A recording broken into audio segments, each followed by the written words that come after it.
Hey guys, how's it going? So today we are going to be looking at section 1.6 where we're solving linear equations once again, but now we're solving linear equations which take on a special case. Okay, now let's go ahead and start solving the first of these problems. And if you notice right from the get-go, you see that one of them says one solution, no solutions, and infinitely many solutions. So we're going to have three different types of cases here. But let's go ahead and tackle this first one. So right off the bat, I see that we have distribution here. So I have a parenthesis, so I'm going to distribute.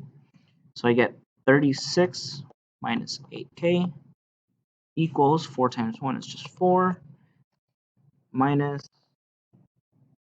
12k.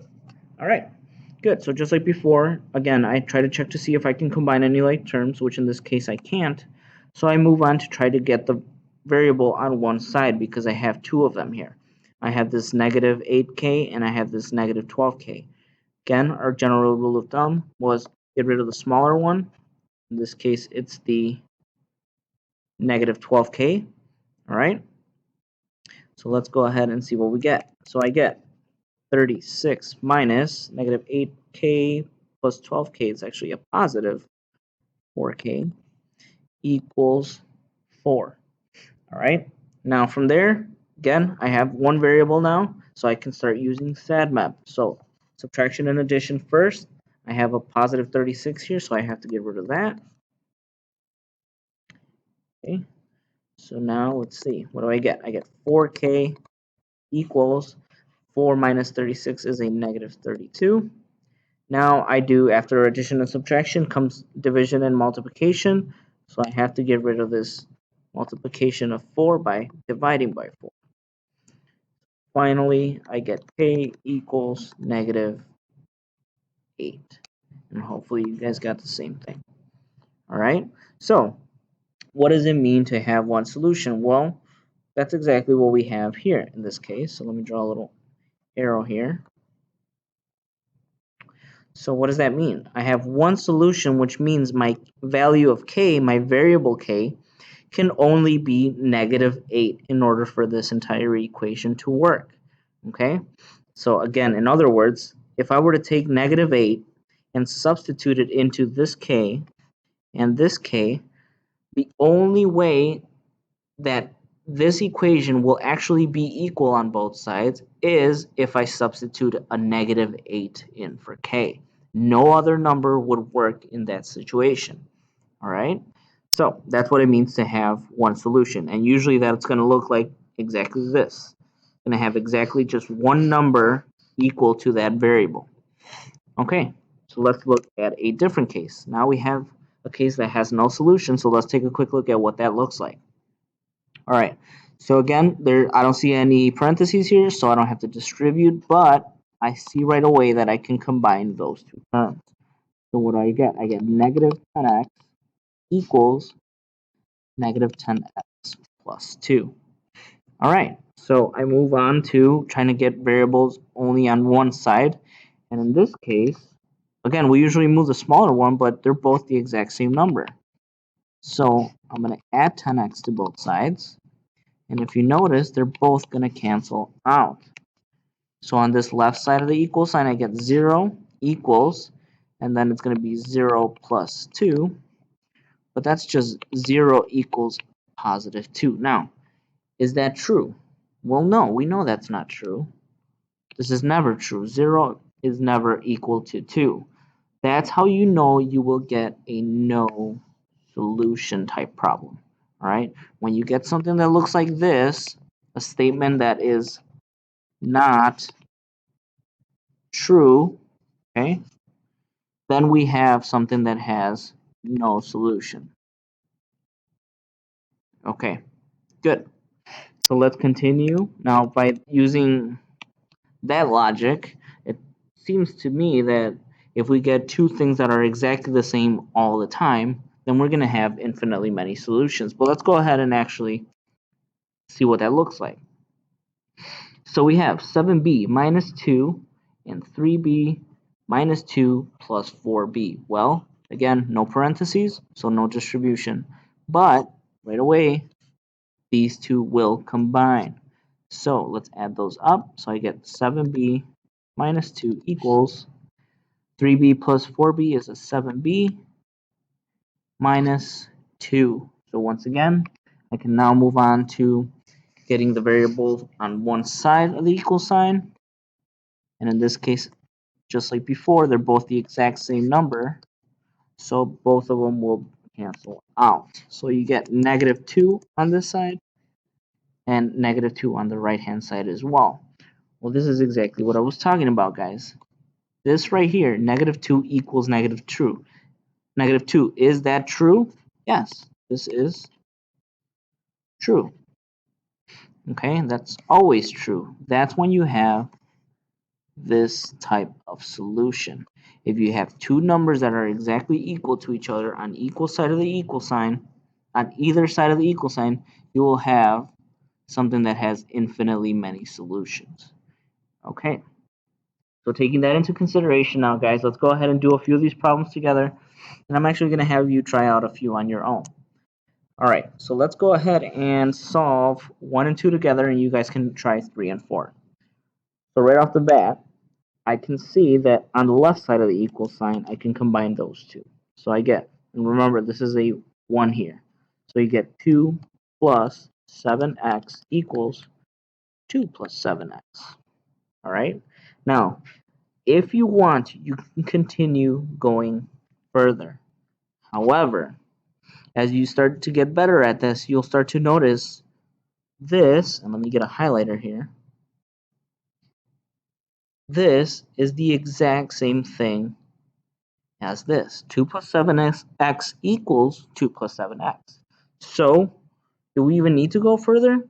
Remember what we said earlier. In the three cases we had above, we had a case where it was just k equals one number, so the variable equals one number. We get a statement that's not true because they're not equal. And we get a statement that's always true because they are equal. Well, that looks to me like problem number 1. So it looks like we're going to have infinitely many solutions. Okay, so I'm going to write that here on the side. Infinitely,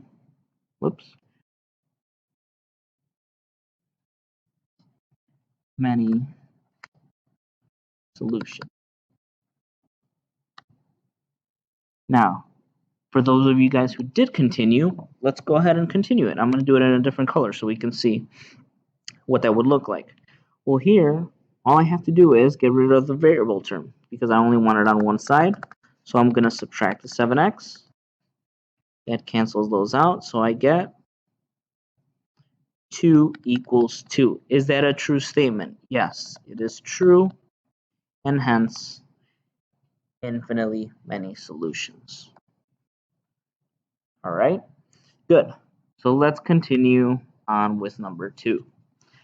All right, so I can't combine anything on the left side, but I can combine these two terms on the right side. So I get negative n minus 3 equals a negative n. A negative 1n, but again, negative 1n is the same thing as just negative n. Now, get variables on both sides. So I have to only get them in one now. So I add n to both sides. I actually get negative 3 equals, well, this turns into 0. So I get negative 3 equals 0. Is that true? Well, no. Right off the bat, I can tell you that's not true. Okay? So what are we going to have as our solution? No real solution. So we're going to have no real solutions. All right, guys. So I think that's good for a little bit of practice. What I want you guys to do is pause the video for a second and try out number 3 and number 4. And we'll come back and double check them in a second.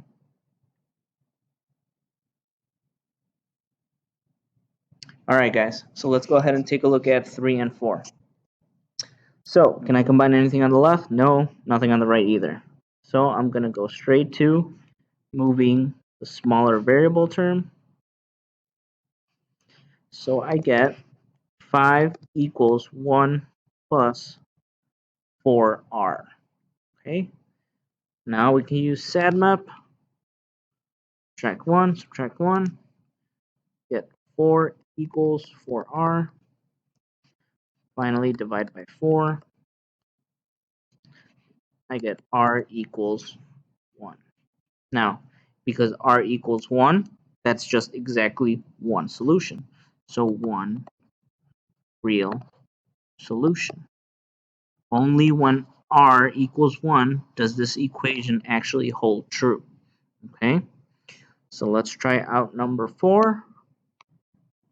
I hope you guys noticed right away that you can combine the 4n with the n to get a 5n. And on the other side, we have same thing, 15 plus 4n. Now I have to check to see if I can move any of these variable terms. Well, yeah, because I have 2 of them, so I definitely have to move one of them. I'm going to move the smaller of the 2, which is the 4n. So what do I get? I get n plus 8 equals 15. Continue with SADMAP. Get rid of that 8. I get n equals a positive 7. So yet again, I get something that is true for exactly one instance, which is when n equals 7.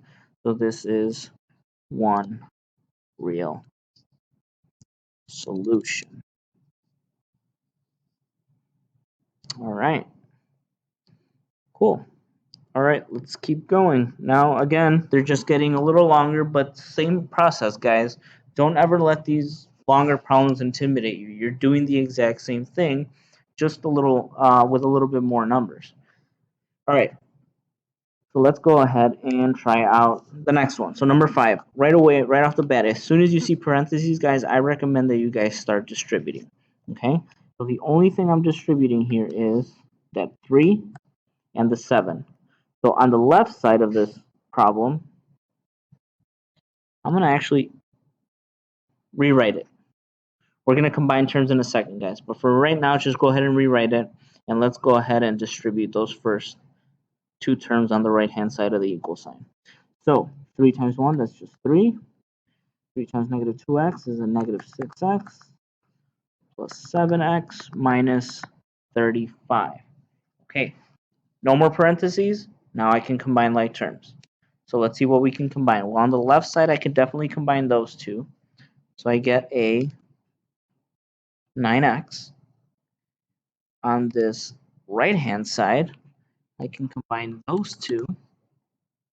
And I can also combine that 3 with that negative 35. So let's see what we get. Let's go ahead and add the negative 6x plus 7x. That gives me a positive 1x, or just an x. And then we have 3 minus 35. That's a negative 32. Okay. All right. So what do we do now? Again, we have variables on both sides. So let's get rid of one of them. I'm going to get rid of the smaller one. Remember, this is like a negative 1x.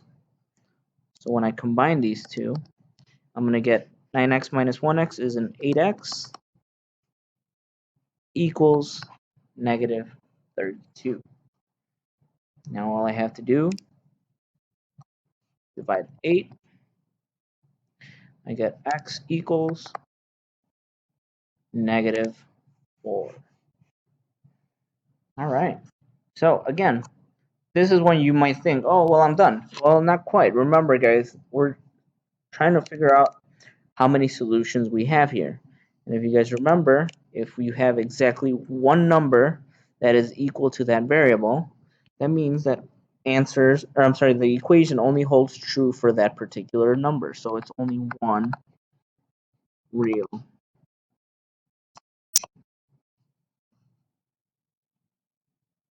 All right. Good. So let's keep going. Again, we're dealing with fractions here, but it's all right. Let's go ahead and distribute out a few of these fractions. Okay. So let me actually go ahead and do those. All right, so I get negative 1/2 times 2, that's just a negative 1. And then negative 1/2 times 16n, or 16n divided by negative 2, gives me a negative 8n. minus 2, because I didn't do anything with that negative 2 outside of the parentheses. Now I'm going to go ahead and distribute the 1/4. So 1/4 times negative 32n is a negative 8n. And then a negative 4. All right, good. All parentheses are gone. Now I can combine like terms. Right away I see those two I can combine, and I think that's it. So I get negative 8n minus 3 equals negative 8n minus 4. All right. So let's go ahead and get the variable terms on one side. And actually, these are both a negative 8n. So a positive 8n will cancel them both, which will leave me with exactly negative 3 equals negative 4. Now, that's when you ask yourself, is that true? Are those two numbers the same all of the time? Well, no, we definitely know that negative 3 is not equal to negative 4, so this is not true. Okay, it fails. It's not true, which means that we have no real solution. Negative 3 is never equal to negative 4, so no real solution. Okay? Now, I want you guys to try out number 7 on your own. All right? So I'm going to give you just one hint. Remember, right here in front of this negative is really a negative 1. So when you distribute, you're distributing a negative 1. Okay? So go ahead and distribute that out, and we'll come back and double check to see if we have the same answer.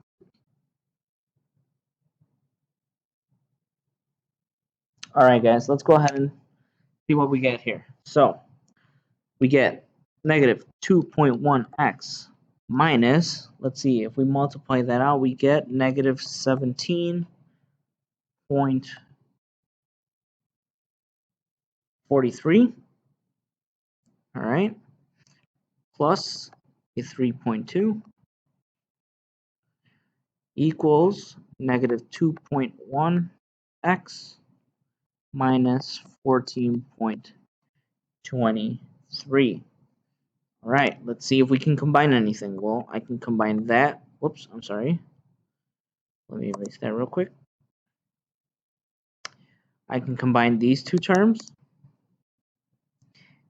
And on the right-hand side, we cannot combine the negative 2.1 with the 14, so don't worry about that part. Let's just combine these two. We get negative 2.1x. And then when we add those up, we get a negative 14.23 equals negative 2.1x minus 14.23. All right. So again, hopefully you guys notice just from that step right now that this, oops, let me choose a different color, is already exactly the same as this. So if two sides are exactly the same, guys, remember, what does that mean? We have infinite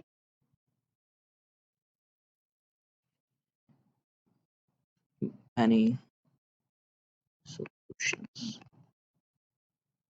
We have infinitely many solutions. All right. Good. But again, if you didn't stop there, if you didn't notice that right away, maybe you kept going. But let's go ahead and keep going. If we get the variable on one side, we have to add a 2.1x to both sides, which actually cancels those two out and leaves me with negative 14.23 equals negative 14.23. So you ask yourself, is this true? Yes. It's true all the time. Okay, it's true all of the time.